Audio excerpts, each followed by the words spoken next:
सांग माने 25 दिन जदि लक्षे टंकार अधिक रोजगार करने चाहते वीडियो शेष पर्यंत निश्चय देखिए। आज आम मूला मंजी बुणवा ठारू मूला बड़ हो बजार बिक्री होगा पर्यंत संपूर्ण प्रक्रिया देखा।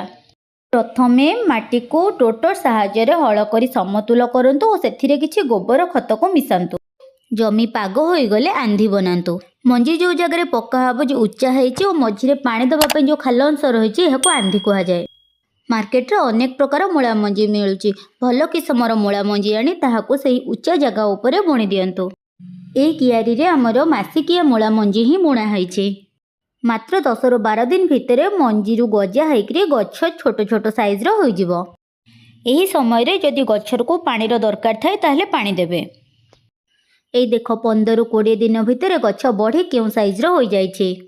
এই সময়ে গছরু ছোট ছোট মূলা বাহারি থাকে। যদি দেখবে মূলা উপরে পড়ি যাই থাকে বা মাটি তলে পশি ন থাকে সেই সময়ে মাটি को মূଳରେ ଦେଇଦେବେ ଯେପରି ମୂଳାଟି ମାଟିରେ ଲୁଚିଯିବ। ଦେଖ ଗଛଟି କିପରି ମାଟିରେ ଉର୍ବର ହୋଇକି ବଢ଼ିଛି। ସବୁବେଳେ ବିନା କେମିକାଲ ଯୁକ୍ତ ଖାଦ୍ୟ ଖାଇବାକୁ ଚେଷ୍ଟା କରନ୍ତୁ ଆଉ ଶରୀରକୁ ସୁସ୍ଥ ରଖନ୍ତୁ। ମଞ୍ଜି ପୋତିବାର 25 ରୁ 30 ଦିନ ଭିତରେ ଆମ ମୂଳା ଗଛ କିପରି ହୋଇଛି ଦେଖନ୍ତୁ।